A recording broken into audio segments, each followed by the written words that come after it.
दोस्तों, welcome to my channel study with Anjali. जैसा कि आप लोग देखते आ रहे हैं कि हम लोगों की विजन IAS की मंथली मैगजीन जो कि मई मंथ की है उसकी श्रृंखला चल रही है और आज है हमारा 4th डे।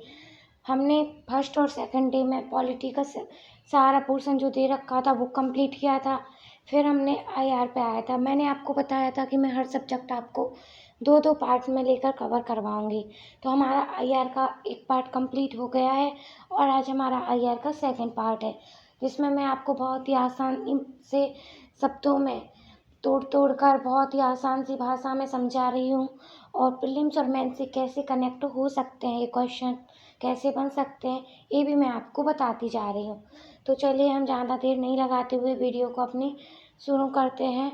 और साथ ही आप लोगों को ये वीडियोस अच्छी लग रही हैं और ये श्रृंखला पसंद आ रही है तो अपने दोस्तों के साथ वीडियो को शेयर करें, चैनल को सब्सक्राइब कर और कमेंट में अपने क्वेश्चन आंसर एंड आपको वीडियो कैसी लग रही है इसको ज़रूर बताएं। और जो प्रीलिम्स का क्वेश्चन आपको डेली दिया जाता है एक, उसका जवाब भी आप कमेंट बॉक्स में देते रहें। तो चलिए दोस्तों, हम आगे चलते हैं आज अपने IR के सेशन 2 में। तो हम आगे बढ़ते हैं और देखते हैं कि हमने अपने कल पॉइंट जो है 2.5 तक कवर कर लिया था। आज हम आगे देखते हैं कि हमारा टॉपिक कौन सा है। तो हमारा जैसा कि पॉलिटी का सेशन भी कवर हो गया है और यहाँ से IR का सेशन स्टार्ट हो रहा है और 2.6 पे हम चलेंगे सीधे अब, क्योंकि 2.5 तक हमने बहुत अच्छे से समझा दिया था। तो आप वहाँ करने की तो कोई ज़रूरत है नहीं, बस आप लोगों को उसका एक बार रिवीजन बहुत अच्छे से कर लेना है और आप लोगों को कब वो याद हो जाएगा पता भी नहीं चलेगा। और हाँ, नोट्स बनाते चल रहा है। नोट्स नहीं बना रहे हो आप लोग तो प्लीज़ इनको हाईलाइट करते चलें जो पॉइंट मैं बताती हूँ। चलिए आज हम अपने नेक्स्ट टॉपिक पे चलते हैं। वो है संक्षिप्त में रही सुर्खियाँ। हाँ दोस्तों, एक टॉपिक ये भी रह गया था जो ऊपर है कि संयुक्त राष्ट्र शांति स्थापना।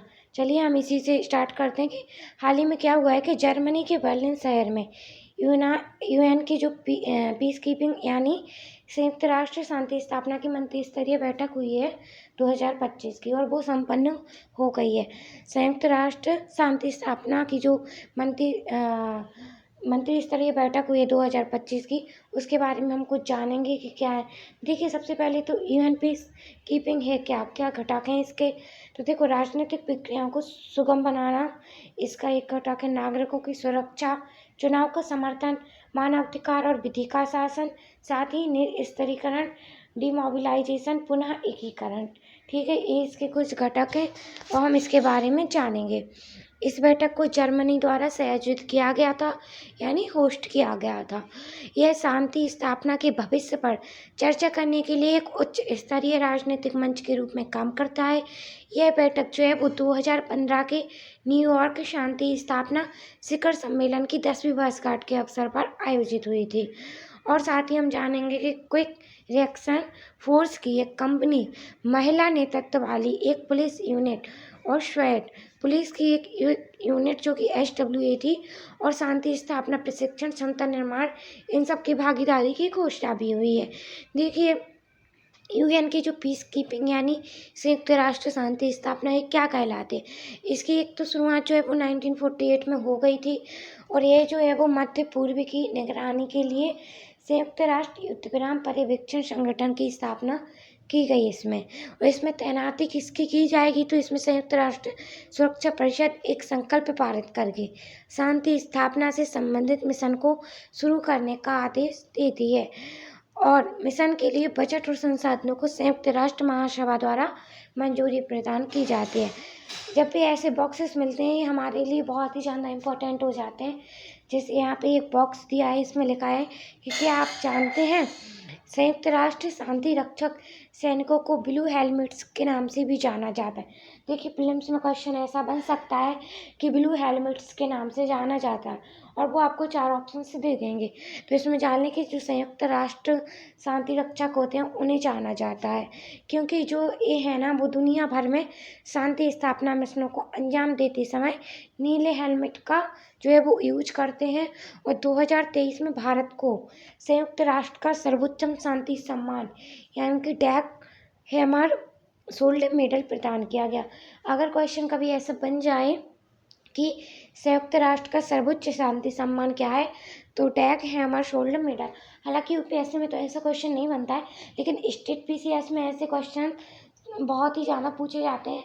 ये किसी एक स्टेट को लेके नहीं बोलूँगी मैं, हर स्टेट में फैक्ट का ज़्यादा ही बोला वाला है और स्टेट पीसीएस में ऐसे क्वेश्चंस ज़्यादा बनते हैं। ये सम्मान जो है वो भारत के शांति रक्षक सैनिकों को मरणोपरांत उनकी सेवा और बलिदान के लिए दिया गया था। चलिए हम आगे देखते हैं कि क्या है। देखो, युद्ध विराम और शांति समझौते से जुड़े मिशनों के मुख्य सिद्धांत क्या क्या शामिल है। तो संघर्ष में जो भी शामिल पक्षकार होंगे उनकी सहमति है, निष्पक्षता और आत्मरक्षा दिए गए मिशन की रक्षा के लिए जब तक जरूरी ना हो बल हिंसा का प्रयोग नहीं करना है।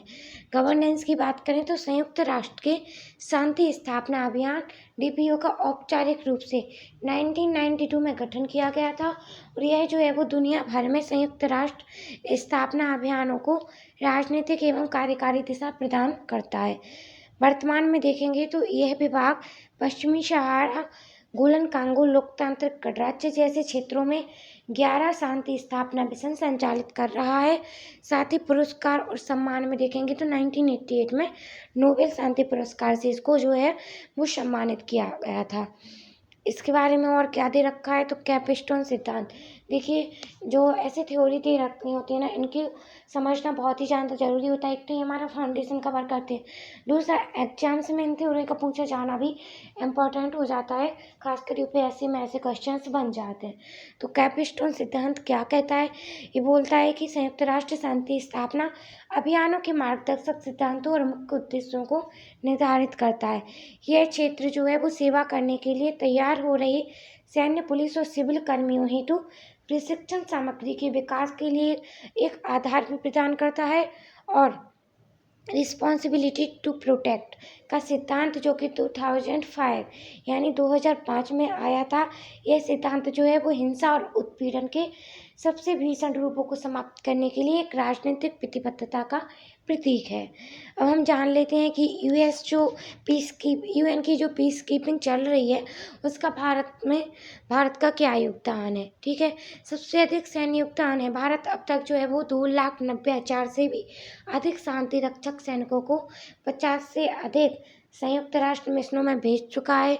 वर्तमान में देखा जाए तो हम भारत में कि जो है वो भारत, नेपाल, रवांडा और बांग्लादेश के साथ भी चल रहा है। स्वतः सबसे बड़ा सैनिक प्रदाता देश है भारत जो है वो। भारत ने कोरिया युद्ध के युद्ध विराम और साइप्रस कांगो जैसे मिशनों में भी बहुत योगदान दिया है। क्षमता निर्माण की हम बात करें तो भारतीय थल सेना के नई दिल्ली में भारत का centre for US peace keeping स्थापित किया गया है। यह जो है वो संयुक्त राष्ट्र शांति समझौता स्थापना प्रशिक्षण के लिए राष्ट्र के केंद्र बिंदु के रूप में कार्य करता है। लैंगिक समानता को बढ़ावा देना। भारत पहला देश है जिसने 2007 में लाइबेरिया में पूरी तरह से महिला सैन्य कर्मियों से युक्त टुकड़ी भेजी थी। शांति स्थापना के समक्ष आने वाली प्रमुख चुनौतियां। शांति रक्षक सैनिकों को निशाना बनाना। उदाहरण के लिए हम बात करें तो UN interim force in Lebanon के शांति रक्षक सैनिक इस्राइल लेबनान संघर्ष के दौरान घायल हो गए थे, तब भी ये चुनौती बन के आए थे। दूसरी हम बात करें तो मेजबान देशों का विरोध होता है, विश्वसनीयता से जुड़े मुद्दे भी बहुत सारे उठते हैं, संघर्षों की बदलती प्रकृति। देखो, अब देशों के बीच नहीं बल्कि एक ही देश के अंदर राज्यों या समूहों के बीच ज़्यादा संघर्ष हो रहे हैं। इसके अलावा आतंकवादी रणनीति का उपयोग करने वाले सशस्त्र समूहों की बदलती प्रोफाइल और नई पीढ़ी के हथियारों को अनियंत्रित प्रसार भी महत्वपूर्ण चुनौती है। अगर हम इसका निष्कर्ष देखें तो जो ब्राह्मी रिपोर्ट आई थी 2000 और संयुक्त राष्ट्र के high level independent panel on peace operations 2015 की सिफारिश को लागू किया जाए। ठीक है, तो ये है, इसमें ज़्यादा कुछ इम्पोर्टेंट नहीं है, बस थोड़ा सा ये है कि यूएन पीस कीपिंग आपको समझनी है, कैसे वर्क करती है, इसको थोड़ा सा समझ लेना है और भारत का क्या योगदान है इसको जान लेना है बस। और एक हमने इसमें एक थ्योरी पढ़ी थी, कौन सी थ्योरी थी वो, तो उसको बहुत अच्छे से आपको जान लेना है। और वो थ्योरी थी आपकी कैपस्टोन सिद्धांत। ठीक है, तो इसको थोड़ा अच्छे से जान लेना है। और रिस्पॉन्सिबिलिटी टू प्रोटेक्ट का सिद्धांत क्या होता है, इसको एक बार नोट कर लेना आपको अच्छे से। बस देखो इतनी चीज़ें हाईलाइट करने की थी, इनको हाईलाइट करके अच्छे से रिवीजन करते रहना है आपको। और मैंने बता भी दिया कि स्टेट पीसीएस और यूपीएससी में से कैसे क्वेश्चन बनेगा। चलिए हम नेक्स्ट टॉपिक पे चलते हैं। अब संक्षिप्त में रही सुर्खियाँ, कुछ छोटी छोटी सी खबरें रहेंगी जिनको हमें जानना होगा, और यही छोटी छोटी सी खबरें जान के हमारा आईआर का सेशन है वो कंप्लीट हो जाएगा। तो इसमें है कि न्यू डेवलपमेंट बैंक ये क्या है। तो अल्जीरिया जो है वो न्यू डेवलपमेंट बैंक का 9वां सदस्य बन गया है। न्यू डेवलपमेंट बैंक जो है उसका मुख्यालय जो है वो शंघाई में है, और शंघाई कहाँ है, चीन में है। ठीक है, इसकी उत्पत्ति जो है वो ब्राज़ील, रूस, भारत, चीन और दक्षिण अफ्रीका, यानी कि जो ब्रिक्स होता है, देखो ब्रिक्स को आपको याद करना होगा तो बहुत ही सिंपल है कि ब्रिक्स में कौन कौन से देश हैं। बी से ब्राज़ील, आर से रसिया, आई से इंडिया, सी से चाइना और एस से साउथ अफ्रीका। इनके द्वारा स्थापित किया गया था। और एनडीबी की स्थापना के लिए समझौता कब हुआ था, तो 15 जुलाई 2014 को फोर्टालेजा में आयोजित जो ब्रिक्स शिखर सम्मेलन था उसके दौरान ये हस्ताक्षर हुए, और 21 जुलाई 2015 को ये स्टार्ट हो गया था। इसका उद्देश्य है कि बहुपक्षीय विकास बैंक उभरते जो बाजार हैं और विकासशील देशों में बुनियादी ढांचे और सतत विकास परियोजनाओं के लिए संसाधन जुटाएगा। ये जो है एनडीबी का आर्टिकल 2 जो है वो कहता है कि इसकी सदस्यता संयुक्त राष्ट्र के सभी सदस्यों के लिए खुली है, जिसमें ऋण लेने वाले और ऋण न लेने वाले दोनों सदस्य शामिल हैं। उरुग्वे को इसके संभावित सदस्य के रूप में सूचीबद्ध किया गया है। इसे एनडीबी के बोर्ड ऑफ गवर्नेंस द्वारा मंजूरी दी गई है, लेकिन अपनी इंस्ट्रूमेंट ऑफ ऑपरेशन जमा करने के बाद इसे आधिकारिक तौर पर सदस्य का दर्जा दिया जाएगा। ठीक है, पूंजी से ताकि कि हम इसमें देखें तो इसकी स्थापना जो है वो $100 बिलियन की प्रारंभिक अधिकृत पूंजी से हुई थी। इसके सभी 5 संस्थापक सदस्यों को इसमें कुल $50 बिलियन की समान हिस्सेदारी है। मतदान शक्ति की बात करें तो संस्थापक सदस्यों की संयुक्त मतदान शक्ति कम से कम 55% होगी। अब हम इसके बाद देखो हमने ये तो देख लिया है कि क्या है। अब हम ऐसे और अन्य जो भी वित्तीय संस्थान हैं उनको देख लें थोड़ा सा, क्योंकि ये जो है वो प्रीलिम्स फैक्ट बहुत ज़्यादा इंपॉर्टेंट हो जाते हैं, एंड स्टेट पीएससी के हिसाब से भी ये फैक्ट जो है वो इम्पोर्टेंट हो जाते हैं। एशियाई विकास बैंक जो है इसका मुख्यालय जो है वो मनीला फिलीपींस में है। इसकी स्थापना 1966 में हुई थी, और इसका उद्देश्य जो है वो एशिया और प्रशांत क्षेत्र में सामाजिक एवं आर्थिक विकास, क्षेत्रीय एकीकरण आदि को बढ़ावा देना है। जो कि इसमें सदस्य जो हैं वो 69 है। 50 देश जो हैं वो एशिया प्रशांत क्षेत्र के हैं, और 19 जो हैं वो मतलब बाहर के हैं, और भारत जो है वो भी इसका सदस्य देश है। दूसरा हम बात करें कि एशियाई अवसंरचना निवेश बैंक, इसका मुख्यालय जो है वो बीजिंग चीन में है। इसकी स्थापना 2016 में हुई थी, और मुख्य रूप से एशिया में वैश्विक पहुंच के साथ संधारणीय अवसंरचना और विकास परियोजनाओं को यह वित्त पोषित करेगा। 110 अनुमोदित उसमें सदस्य हैं, 100 जो हैं वो पूर्ण हैं, और 10 जो हैं वो संभावित रूप से। भारत जो है वो एक पूर्ण सदस्य के रूप में शामिल है। इसके बाद हम बात करें तो अफ्रीकी विकास बैंक, जिसका मुख्यालय जो है वो आबिदजान कोट दीआइवर में है, और 1964 में इसकी स्थापना हुई थी। अफ्रीका में गरीबी उन्मूलन और सामाजिक आर्थिक विकास के लिए। साथ ही इसमें 54 अफ्रीकी देश और 27 जो हैं वो गैर अफ्रीकी देश भारत सहित शामिल है। देखिए कोट दीआइवरी की बात करें तो आज ही हमने कल के न्यूज़पेपर 4 जुलाई का जो डिस्कशन हुआ था उसमें समझा था कि कैसे कोट दीआइवर जो है वो कोको उत्पादन के लिए पूरे विश्व में पहले नंबर पे, और घाना सेकंड नंबर पे है। और पीवाईक्यू में ये क्वेश्चन भी आया था कि कोको उत्पादन में सबसे बड़े उत्पादक देश कौन से हैं, उनका आंसर भी यही था, कोट दीआइवर और घाना। तो आप न्यूज़पेपर एनालिसिस को भी देखते जाइए, उसमें मैं प्रीलिम्स क्वेश्चन को कनेक्ट करके सारे टॉपिक्स कवर कराती जाती हूँ बहुत ही कम समय में। बहुत ऑथेंटिक टॉपिक फुल सोर्स के साथ कराती हूँ। कैसे पीवाईक्यू में क्वेश्चन बन रहे हैं उनको भी दिखाती जाती हूँ, और कैसे आपको आगे करंट को अपने जीएस पोर्शन से और पीवाईक्यू कैसे रिलेट करते जाना है ये मैं बता देती हूँ। तो चलिए अब आगे बढ़ते हैं हम। क्षेत्रीय वित्तीय संस्थाओं का समकालीन महत्व, सतत और समावेशी विकास। उदाहरण के लिए 2024 तक के आंकड़ों के अनुसार भारत में एनडीबी द्वारा समर्थित $4.87 बिलियन की लगभग 20 परियोजनाएं चल रही हैं। इनमें परिवहन, जल संरक्षण आदि जो है वो शामिल है। अवसंरचना और निवेश संबंधी अंतराल को भरना हो तो अवसंरचना के लिए दीर्घकालिक वित्त जुटाना, निजी निवेश को बढ़ावा देना, वित्त पोषण की कमी को दूर करना। क्षेत्रीय एकीकरण और स्थिरता को बढ़ावा देने की बात करें तो सीमा पार सहयोग को सुगम बनाना। उदाहरण के लिए एनडीबी और EIIB का संस्थापक सदस्य होने के नाते भारत ने दक्षिण सहयोग को मजबूत किया है। अंतर्राष्ट्रीय परमाणु ऊर्जा एजेंसी की बात की जाए तो रक्षा मंत्रालय ने अंतर्राष्ट्रीय परमाणु ऊर्जा एजेंसी से पाकिस्तान के परमाणु शस्त्रागार की निगरानी करने को कहा। देखिए, अंतर्राष्ट्रीय परमाणु ऊर्जा एजेंसी, जो कि हमारा अगला टॉपिक है, इसमें कह रहा है कि रक्षा मंत्री जो हैं उन्होंने अंतर्राष्ट्रीय परमाणु ऊर्जा एजेंसी से बोला कि पाकिस्तान की जो परमाणु शस्त्रागार है उन पर निगरानी रखो। इसके बारे में हम जान लें कि क्या है ये। तो इसका मुख्यालय जो है वो वियना, ऑस्ट्रिया में है। इसकी उत्पत्ति संयुक्त राष्ट्र के अंतर्गत एक स्वायत्त संगठन है। 1957 में यह जो है वो अस्तित्व में आई थी। इसका आदर्श वाक्य शांति और विकास के लिए परमाणु। इसके बाद हम बात करें तो सदस्य इसमें 180 हैं। उत्तर कोरिया में 1974 में शामिल हुआ और 1994 में सदस्यता इसने त्याग दी थी, उत्तर कोरिया ने। ठीक है। जनरल कॉन्फ्रेंस की बात करें तो सभी सदस्य देश जो हैं वो प्रतिवर्ष वियना में मिलते हैं और सम्मान इसमें कौन सा दिया जाता है तो शांतिपूर्ण परमाणु उपयोग और वैश्विक सुरक्षा को बढ़ावा देने के लिए 2005 में इसको नोबेल शांति पुरस्कार से सम्मानित किया गया। IAEA और NPT जो है ना वो IAEA परमाणु अप्रसार संधि NPT का सदस्य नहीं है, लेकिन यह संधि के अनुपालन की पुष्टि करने में महत्वपूर्ण भूमिका निभाता है। ऐसे ही फैक्ट जो हैं वो हमारे फिल्म्स में उठ के डायरेक्ट आ जाते हैं।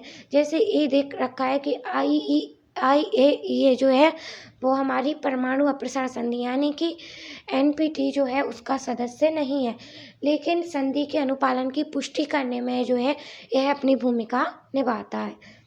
और इसके बाद हम देखें NPT के बारे में समझ लें थोड़ा। तो NPT एक बाध्यकारी अंतर्राष्ट्रीय संधि है जिसका उद्देश्य जो है वो परमाणु हथियारों एवं परमाणु हथियारों से संबंधित प्रौद्योगिकी के प्रसार को रोकना है। साथ ही 1970 में लागू हुई थी और 1995 में इसे अनिश्चित काल के लिए बढ़ा दिया गया है। अब तक 191 देशों में इस संधि में शामिल हो चुके हैं, जिनमें से सभी 5 मान्यता प्राप्त परमाणु हथियार संपन्न देश कौन कौन से हैं तो China, France, Russia, United kingdom और USA भी इसमें शामिल है। भारत, इजराइल और पाकिस्तान इसमें शामिल नहीं हुए हैं, जबकि उत्तर कोरिया जो है वो 2003 में इससे बाहर हो गया था। अभी हम इसमें देखो, जैसे मैंने पहले भी बताया कि बॉक्स में लिखी चीज़ें इंपॉर्टेंट हो जाती हैं। IAEA की भूमिका इसमें लिखी हुई है। देखो, वैश्विक केंद्र बिंदु के रूप में तो कार्य करता ही है, शांतिपूर्ण उपयोग के लिए, सुरक्षा मानक और सत्यापन और अनुपालन के लिए भी है, जो है वो बहुत ही उपयोगी है। यही इसकी ये भूमिका है। अब हम बात करते हैं कि परमाणु प्रसार को रोकने के लिए मौजूदा अन्य संधियाँ कौन कौन सी हैं। तो यह आंशिक परीक्षण प्रतिबंध संधि 1963। यह संधि जो है वो वायुमंडल, अंतरिक्ष, जल के भीतर परमाणु हथियार के परीक्षणों पर प्रतिबंध लगाती है। साथ ही भारत ने इस संधि पर हस्ताक्षर कर दिए हैं और इसकी पुष्टि भी की है। सेकंड है संधि हमारी व्यापक परमाणु परीक्षण प्रतिबंध संधि। यह संधि 1996 में हुई थी। CTBT सभी तरह के जो है परमाणु हथियारों के परीक्षण, विस्फोटों और पर प्रतिबंध लगाती है, चाहे वे सैन्य उद्देश्य के लिए हो या शांतिपूर्ण उद्देश्य के लिए। भारत ने इस पर हस्ताक्षर नहीं किए हैं। परमाणु हथियार निषेध संधि TPNW 2017 की जो हुई वो किसी भी प्रकार की परमाणु हथियार गतिविधि में भाग लेने पर प्रतिबंधों का एक व्यापक सेट शामिल करती है। भारत ने इस पर हस्ताक्षर जो है वो साइन नहीं किए हैं। मतलब परमाणु संधि जो अधिकतर होते हैं भारत उनमें हस्ताक्षर नहीं किए हैं। ये बात याद रखना। कभी अगर ऐसा कोई क्वेश्चन आए और आपको याद ना हो कि ये हस्ताक्षर या नहीं किए, तो अगर तुक्का लगाना हो तो ये ऑप्शन आपके पास एक हो सकता है कि भारत जो है उसने परमाणु जो संधियाँ उनमें कम से कम ही हस्ताक्षर किए हैं, तो आप तुक्का लगा सकते हैं। ठीक है। अब हम नेक्स्ट टॉपिक पे चलते हैं कि संयुक्त राष्ट्र सुरक्षा परिषद की जो 1267 प्रतिबंध समिति है ये क्या है आखिर। भारतीय अधिकारियों ने यूएनएससी की 1267 प्रतिबंध समिति की निगरानी टीम को द रेजिस्टेंस फ्रंट की गतिविधि के बारे में जानकारी दी है। ये क्या है आखिर ये समिति? तो इसे ISIS और अल कायदा प्रतिबंध समिति भी कहा जाता है। इसकी स्थापना 1999 में ISIS, अल कायदा और संबंधित समूहों से जुड़े आतंकवाद से निपटने के लिए की गई थी। यूएनएससी के सभी स्थायी और अस्थायी सदस्य इसमें शामिल हैं। यह समिति आतंकवादी संगठनों पर प्रतिबंध, आतंकवादियों की यात्रा पर रोक और उनकी संपत्ति जब्त करने जैसे फैसले लेती है। ये सभी फैसले यूएनएससी के प्रस्ताव यानी कि 1267 जो संधि है 1999, 1989 और 2253 के तहत लागू किए गए हैं। तो ये कुछ नहीं है, ये एक प्रतिबंध समिति है अल कायदा की, और जो यूएनएससी के सभी स्थायी और अस्थायी सदस्य इसमें शामिल रहे थे। ये जो है वो आतंकवादी संगठनों पर प्रतिबंध लगाती है, आतंकवादियों की यात्रा वगैरह रोकती है। ठीक है, तो भारत ने अभी इसमें कुछ जानकारी दी है। एशियन प्रोडक्टिविटी ऑर्गेनाइजेशन है, हम इसके बारे में जानते हैं क्या है। तो भारत ने 2025-26 के लिए औपचारिक रूप से एशियन प्रोडक्टिविटी ऑर्गेनाइजेशन की अध्यक्षता ग्रहण की है। एशियन प्रोडक्टिविटी ऑर्गेनाइजेशन आखिर है क्या, जिसकी भारत ने अध्यक्षता ग्रहण कर ली? तो इसकी स्थापना जो है यह एक अंतर सरकारी संगठन है और स्थापना 1961 में 8 संस्थापक सदस्य देशों को लेकर हुई थी और भारत जो है वह इसका संस्थापक सदस्य देश है। इसका उद्देश्य यह है कि एशिया प्रशांत क्षेत्र में आपसी सहयोग के माध्यम से उत्पादकता को हम बढ़ाएंगे। साथ ही इसके सदस्य जो हैं, जैसे कि इसमें एशिया प्रशांत क्षेत्र की 21 अर्थव्यवस्थाएं शामिल है और यह अपनी महन भूमिका कहाँ निभा देता है, तो सदस्य देशों की नई आवश्यकताओं पर अनुसंधान करता है और उन कार्यों के लिए मार्गदर्शन भी देता है। सदस्य देशों के बीच द्विपक्षीय और बहुपक्षीय सहयोग को बढ़ावा देना इसका कार्य है। प्रत्येक सदस्य देश की आर्थिक एवं विकास नीतियों और प्रदर्शन का सर्वेक्षण करता है। आई होप आपको एशियन प्रोडक्टिविटी ऑर्गेनाइजेशन अच्छे से समझ में आ गया होगा और इसके साथ ही हमारा ये टॉपिक IR का सारा कंप्लीट हो गया है और हम अब कल से नेक्स्ट टॉपिक अपना इकोनॉमी को कवर करेंगे। इकोनॉमी भी ऐसे ही हम 2 पार्ट में लेके चलेंगे, उसको भी 2 पार्ट में समझेंगे। बहुत जल्द बहुत आसानी से हम ऐसे टॉपिक्स कवर करते जाएंगे। कब आपका मई मंथ का मैगजीन सारा कवर हो जाएगा और आपको सिर्फ रिवीजन एक बार करना होगा। आप इसको देख लेंगे, हाईलाइट पॉइंट कर लेंगे। उसके बाद आप जब भी एक हफ्ते में मान लो आपने उठाया, एक संडे को एक मंथ की मैगजीन उठा लो रिवीजन करने के लिए और जितने भी हाईलाइटेड पॉइंट है उनको पढ़ते जाओ। मुश्किल से हाईलाइट पॉइंट को आप नोट भी करोगे ना तो 20 से 25 पेज ही नोट होंगे और 20-25 पेज आपको एक दिन में रिवीजन करने में भी बहुत ही आसानी होगी। और जैसे जैसे आप इनका रिवीजन करते जाओगे कभी 20-25 पेज भी सिर्फ 5 पेज में बदल जाएंगे, आपको भी पता नहीं चलेगा। और एग्जाम के टाइम आप पूरा करेंट सोचो सिर्फ एक कॉपी में मुश्किल से 100 पेजेस के अंदर अंदर सारा कवर कर लोगे। और करंट का वेटेज आपने देखा ही होगा कि धीरे धीरे बढ़ता जा रहा है। 2024 में समथिंग 24 से 25 क्वेश्चन करंट से उठ के आए थे और ज़्यादा ही आएंगे और सेम 2025 में भी ऐसा ही रहा है, करंट से 20-22 से ज़्यादा क्वेश्चन उठ के आए हैं। तो दोस्तों करंट कितना इंपॉर्टेंट है आपको पता ही होगा, करंट से कैसे क्वेश्चन बन रहे हैं वो मैं आपको अपने डेली की न्यूज़पेपर एनालिसिस में बता ही देती हूँ। तो अगर आपने हमारा डेली न्यूज़पेपर एनालिसिस नहीं देखा है तो उसे भी जाकर देखिए और आपको अच्छा लग रहा है ये वीडियो तो वीडियो को लाइक करें, चैनल को सब्सक्राइब करें और अपने दोस्तों के साथ ज़्यादा से ज़्यादा शेयर करें ताकि मैं भी मोटिवेटेड हो सकूं कि हाँ आप लोगों